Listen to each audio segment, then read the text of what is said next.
Back. तो हमारा vocabulary series जो कि हम कॉम्पिटिटिव गवर्नमेंट एग्जाम्स के लिए प्रिपेयर कर रहे हैं, उसका ये पार्ट 2 है। आई होप पार्ट 1 आप सबने रेफर किया होगा, समझे होंगे वर्ड्स, उनके सिनोनिम्स, एंटोनिम्स, सेंटेंसेस के साथ। एक बार फिर से बता रही हूँ, अगर आप SSC exams, railway, bank PO या किसी भी गवर्नमेंट कॉम्पिटिटिव एग्जाम्स की तैयारी कर रहे हो तो आप एकदम ही सही जगह पे हो। ये सारे सेशंस आपको काफी हेल्प करेंगे, तो मिस आउट बिल्कुल मत कीजिएगा। और उसी के साथ हम आज का पार्ट 2 हम शुरू करेंगे। तो आज के हमारे इस सेशन में जो वर्ड्स हम सीखने वाले हैं, समझने वाले हैं, वो है एम्बलिश, नाइटमेयर, डिलेमा, स्ट्रेंजेंट, जुवेनाइल और स्लीजी। तो शुरू करेंगे। तो सबसे पहला जो हमने वर्ड लिया है वो है एम्बलिश। तो एम्बलिश का पहले हम मीनिंग देखते हैं। अब एम्बलिश एक वर्ब है which means make more beautiful और एड डिटेल्स टू, यानी कोई भी चीज या वस्तु को ज्यादा सुंदर बनाना, to make something more beautiful by adding से डेकोरेट करके, राइट, उस पर डेकोरेशन करके उसे और भी ज्यादा खूबसूरत बनाना, वो होता है एम्बलिश।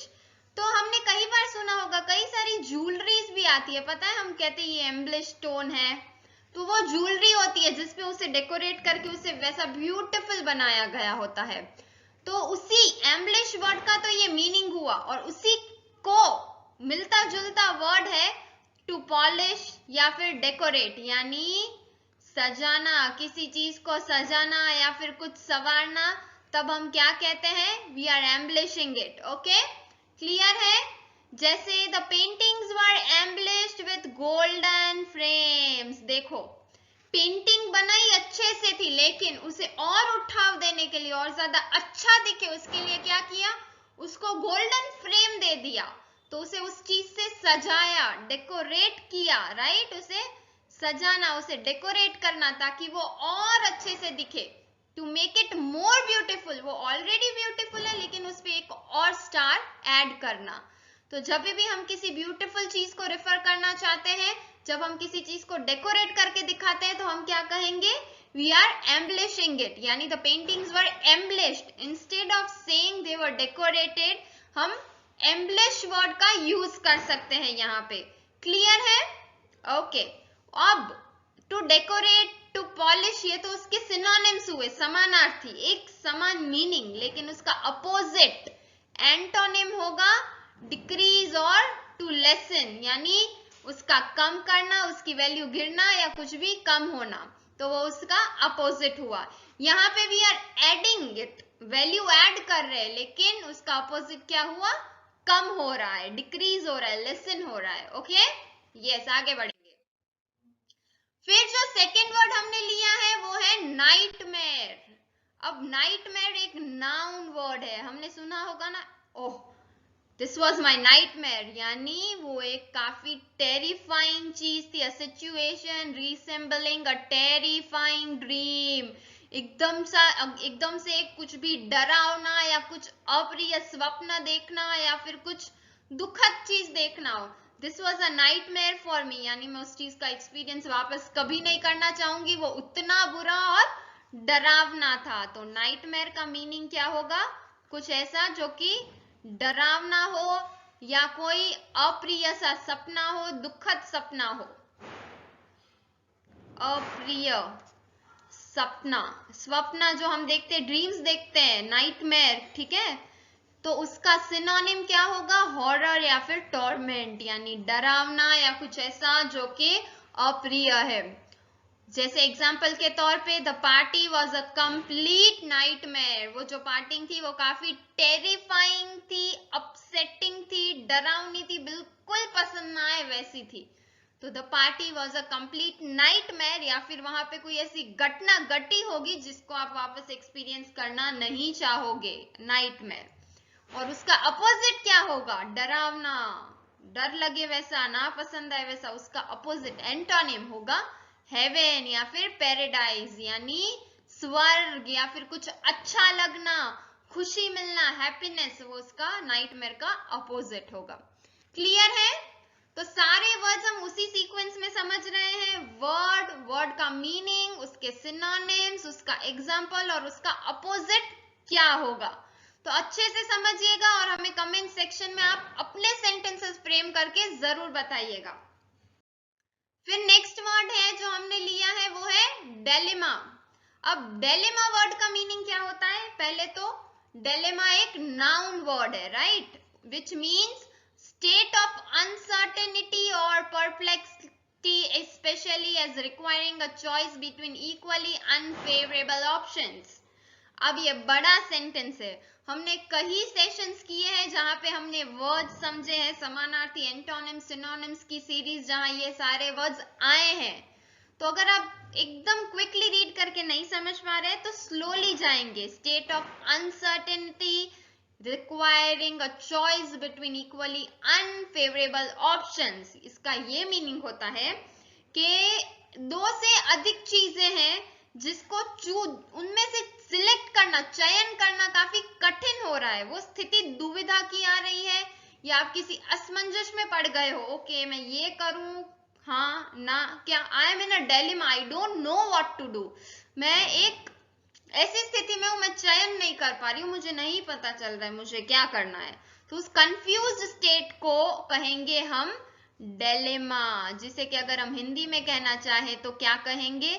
दुविधा की स्थिति, दुविधा की स्थिति, या हम किसी असमंजस में फंसे हो वैसी, सॉरी, असमंजस, राइट, उसे कहा जाता है डिलेमा। डिफिकल्टी या फिर पजल जो कि उसके सिनोनिम हुए।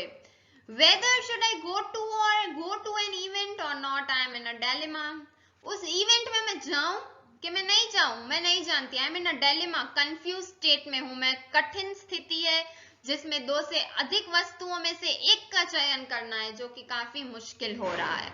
तो दैट इज डिलेमा।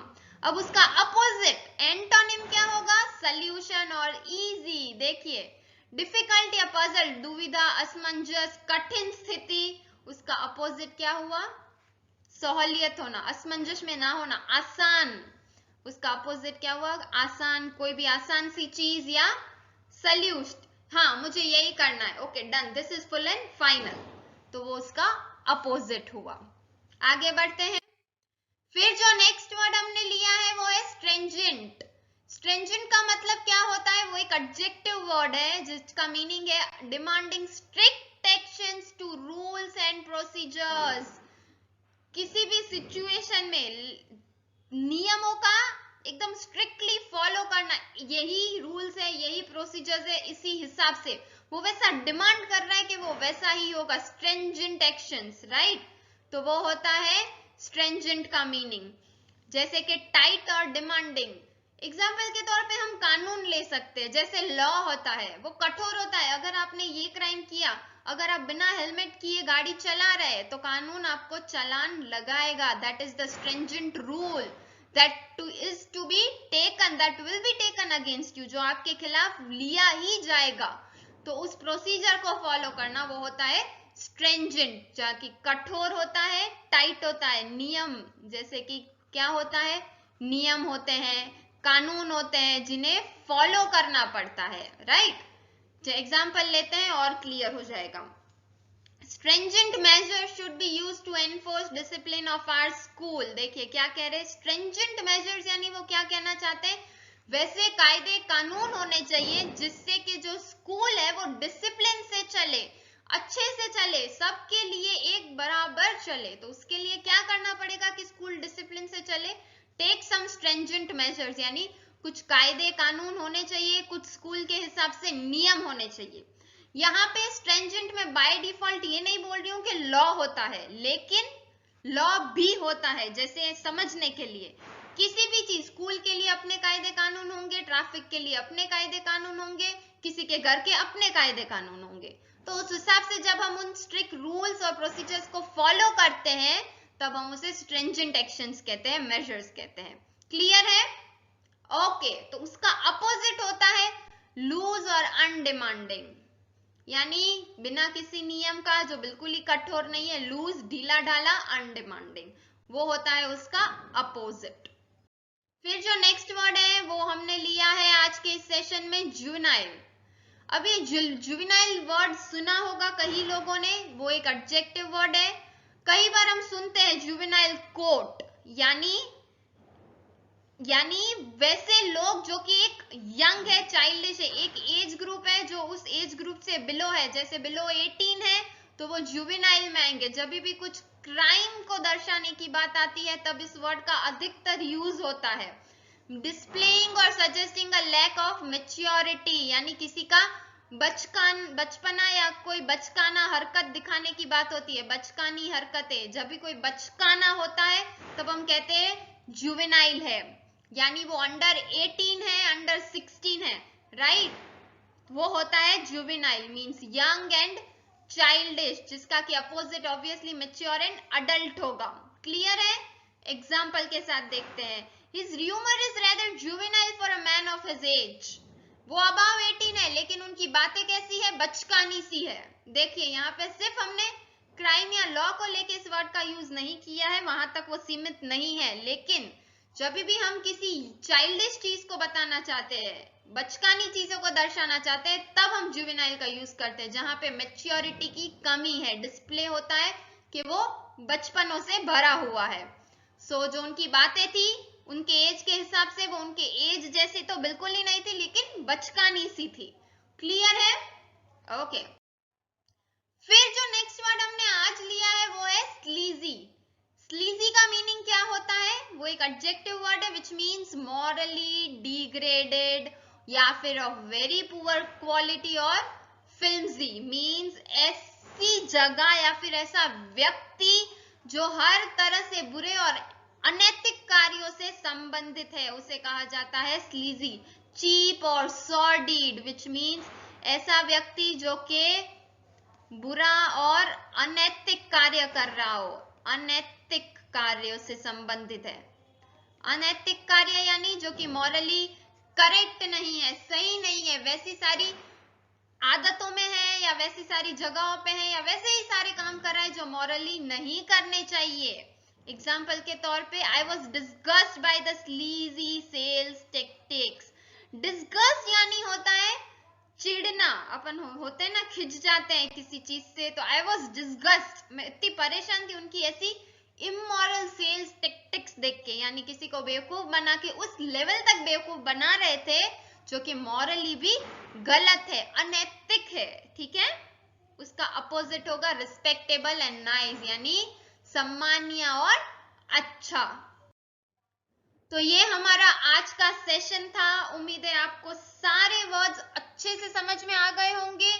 कोई भी डाउट्स या क्वेश्चंस अगर आपको है तो हमें कमेंट सेक्शन में जरूर बताइएगा और एग्जाम्पल्स भी जरूर पोस्ट कीजिएगा। तो फिर मिलेंगे नए वीडियो में नए सेशन के साथ। धन्यवाद।